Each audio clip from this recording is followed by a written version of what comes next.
So, in today's episode, we're going to talk about 17 things that prevent dental offices from growing. Now, these are not going to be your normal things. These are going to be things that typically don't get thought about a lot. They don't get a ton of attention because you're focusing on things that are right in front of you. As a dental practice owner, you're going to focus on the fires in front of you, of course. But there's fires going on all around the practice that usually are not visible. And when left unchecked, they will prevent you from growing. So today, I'm just going to give you these 17 things. And the good news is, I have solutions to all of these. Whatever one of these that you're stuck on, let me know. And I have a resource that will help you fix it. It'll give you a step by step with an SOP, and they're free.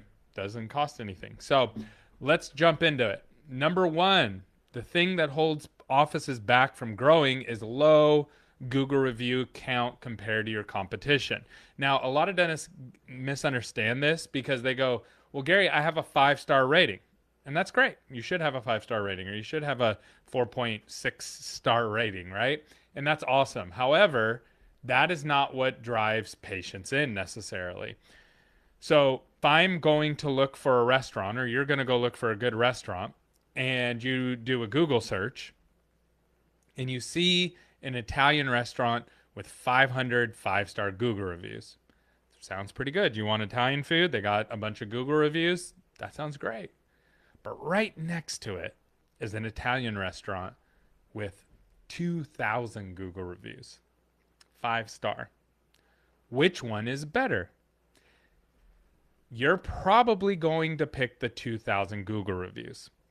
What's important to understand is your mission on Google, your number one job, you need to be trying to be the number one rated dentist on Google within your little circle. Now, it's not possible for everybody because I know there's some markets that are completely saturated, but you need to be fighting for that. And you need to be moving in that direction. Super, super, super important. And then once you get there, once you get to the number one spot, you need to fight to keep it because other people are going to be coming for your heads, okay? Number two, the second thing that prevents people from growing the way that they want is low quality images on their website. I see this all the time. Offices don't want to spend 500 bucks or $1,000 to take new pictures of their office or their team or themselves. And so they use stock photos. They have one grainy image of themselves and they expect that to perform at the best top end of, everything. In some markets, it's really hard to get that to perform. And it's hard to know which markets that's going to be, but typically it's going to be in the ones that are more competitive. You need to be willing to take better images. Now, something you can do, a little hack around this, is you can take some of your old photos and you can put them into Nano Banana. If you're like, what the junk is that? Gemini, the AI product. You can put the photos in, and you have to be very specific about what you're asking for. And as of right now, that doesn't hurt anything on your SEO. Now that may change in the future. Google might say, oh, these are AI generated images, but you want the AI just to touch them up a bit. You don't want to make them super exaggerated or anything like that. You can have them touch them up a bit, okay? So that's number two. Number three, 35% missed calls during normal business hours. The average dentist isn't growing because they're losing 35% of their calls during normal business hours. That is average. Some offices are dropping 50% of their calls. Some are at 20, but the average is 35%. Got to get that fixed. All right, number next. Oh, by the way, AI solves that. I have a link for that right down below. It's like 300 bucks, 299 bucks. You'll never miss a call again. It's kind of a no-brainer, and it converts better than your team. All right, number next. Uncompetitive cost on exam or cleaning because you want quality patients. Listen, there's no great patient with a ton of money that's like, oh, you have a $500 cleaning? I want to go there. If you don't understand this, I'm sorry, you just don't understand business. It's very simple. Now, I understand from your side of the table, it's like, well, if I just give away a free cleaning and I go run it to the homeless community, yeah, you're going to have problems. It's not going to work well for you. But if you're targeting high income areas, this approach of getting people in on what's called a loss leader, where you're losing money on it and you know you're losing money on it, which every major business does, even the luxury ones. You get people in on a loss leader, and then you get them to your profit centers. In your practice, there are profit centers, things that you make the most amount of money for the least amount of time spent. You got to get patients there to be able to make that work. Oil changes are probably the best example. You go and you get oil changes on your car. You're not going to pay $300, $400, $500 for an oil change. You're just not. You're not cheap. You're not bad. It's just you're not going to pay that much. Now, that's what they're probably worth. Do you think a mechanic makes money on a $99 oil change with the oil, the labor, the insurance, the rent, the workers' comp, et cetera, et cetera, et cetera? Do you think they make money on a $99 oil change? Of course not. But they got to get cars up on the rack to find the problems. Their profit centers is all the stuff that breaks inside your car and tires and all those kind of things. That's where they make a lot of money. They don't make money on the oil change. It's okay to lose money on a couple things to get the right people in. If you don't understand this, you do not understand business. I'm telling you, go to ChatGPT, go type in loss leaders, and go type in some of the most successful businesses in the world, luxury businesses in the world. People understand this, okay? All right, number next. Your front desk isn't trained properly and weeds out new patients on the phones, and they are rude. Just call your own office. Call 10 dental offices in your area. You will be shocked at how, number one, how rude people are. And I get it. Like, the front desk is often busy and they're overburdened with a lot of things. So I understand that. Like, they come across very short. But then also, they just weed people out. It almost seems like they don't want new patients at the office because there's really no advantage for them. It's just extra work. And most dental owners do not realize this is happening. You say, Gary, how do you know that it's happening? I listen to thousands and thousands and thousands of calls every single month. We have over, I think, 11 million calls that we trained our AI agent on over the years, just new patient calls, like some huge number. I forget the exact number. I'll get that pulled up for you, but it's in the millions of new patients that we've trained on. This is common. It's common. And then the office blames marketing for not performing. It's almost comical. All right, number 6, no accountability to the front desk on how they answer the phone and how quickly they respond. This is a big one. You should be every week, if you want your team to perform well, every week or at the minimum every month, where you sit down and you go over the calls that they lost, the new patient calls that they lost, that didn't schedule, and that they mishandled, and you review them with them. That's it. Now, most dental leaders will not do this. They refuse to do it. And they don't want to hurt their team's feelings, or they don't know, they don't want to be confrontational, whatever. You have to do this.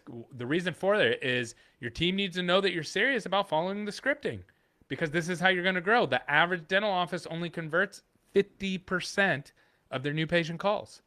So you have to fix that. All right, next. Lost control of your schedule, so you only have healthy patients coming through your hygiene and no room for new patients that actually need dentistry. So this is the good dentist dilemma. You fix all your patients' problems. Your hygiene schedule's packed out. All the hygiene patients are coming in. You've already done all the work. They don't need anything from you. They love you, but they're not doing any dentistry. They don't need anything. And new patients call who need a boatload of dentistry, and they can't get in for a month. So then they end up no-showing at a crazy high rate, and you can't grow. So you have to be able to create block scheduling to get those new patients in right away. You have to. You will not grow if your average wait time is 30 days. It's too long. It's too far out. By the time they make it in, you've lost a boatload of them. And then by the time you get them back for dentistry, you're 2 months removed from when they actually came in. It's a huge problem. All right, next. Average wait time is 28 days to come in. We just touched on that one. And it's because you don't have availability. All right? That's the industry average, is 28 days. 28 days for a new patient. All right, next. You look down on your competition because they learned business tools you haven't, but you discount their business skills because you look down on their clinical skills. I've seen this so often. I'm like, hey, doc, this office over here, beautiful office, great photos. They have 2,500 Google reviews. Like, this is where most people are going when they need a dentist. You're not it. Like, it doesn't, well, they're a chop shop. Okay, maybe that's true, but they figured out some things on the business side that you haven't figured out yet. Just maybe they're the worst clinical dentist in the whole world ever to exist, but on the business side, they're doing some things. We need to be able to separate the two and say, okay, what can I glean from the business side? I don't want to learn from them clinically, I understand, but I want to learn from the business side that they are doing well. All right, and I can't tell you how many times I've had people, dentists, say that to me, and it's like, okay, great. I have no idea because I'm not a dentist. I can't even tell. I am a dental marketer, and I do understand business a little bit. I can tell that they got some an edge on you a little bit here. All right, next. When patients come in, you don't have clean handoffs. Really important on the patient journey, you have clean handoffs from front desk to hygiene, to the doctor, to the treatment coordinator, back to wherever they go, right? Whatever your patient journey is, clean handoffs where the patient understands who's speaking to them, what their job is, and what the next step is, and how long it's going to take, and all those kind of things. Very, very important. All right, number 11, you are always running behind, and patients wait much longer than their appointment time. So whenever the appointment time is, that's when the patient should be coming back. Now, do you always have time to see them right away as the dentist? Of course not. You're like a living organism as these patients and treatment and hygiene and all these other things are going on, but you can make them feel like everything's running on track. Maybe you're going to be running 15 minutes behind on their appointment, but you can get them into the chair. And that makes them feel like, oh, my appointment started, rather than waiting in the lobby, right? All right, number 12, there's rarely options for patients to get same-day treatment. This is a big problem. Nobody wants to come back to the dentist for multiple visits. No one in the whole world, ever. No one's like, I'm looking forward to doing 3 dental visits for this one problem that I have. If at all possible, you need to figure out how to do same-day dentistry. This is the expectation of the patient. This is it's just like anything with you do. Car mechanic. I had a fridge break recently. The guy had to come back 2-3 times. It's just like, each time I'm like, oh, they're going to fix it this time. They don't. And it's very frustrating. And it creates a very bad experience. If you can, and I know it's not always possible, but if you can, and people understand that it's not always possible, right? If the fridge guy comes and my fridge is broken and he's like, hey, I got to order these parts and come back another day. I understand that you don't have this specific part in your van right at this moment. But at some point, if you have to keep coming back and always, everything's always like, wait, patients hate that. Patients hate it. So if you can, shorten that if you can, okay? All right, next. You don't have patient financing offered to every patient because you're scared of the fees. If you offer patient financing to every single patient and lead with monthly payments, your collections will go up 30% right out of the gate. Test it. Check out our sponsors down below, Cherry. We got special pricing to help with the fees and those kind of things. So far, every practice that I've worked with that has done this has absolutely crushed, and they started collecting more money like right away. All right, next. You don't reappoint your patients before they leave. This is a big problem. Like I thought everybody understood this. They don't. This is something that we track. You got to reappoint every single patient to their next appointment before they walk out of the door. Do not wait. There should be no exceptions. This is like something you cannot compromise on. All right, next. You say things like, I'm not going to bonus my team. They should do it just because it's their job. I'm sorry, you're the problem. Okay, you're the problem. You don't understand humans and human behavior. All right, next.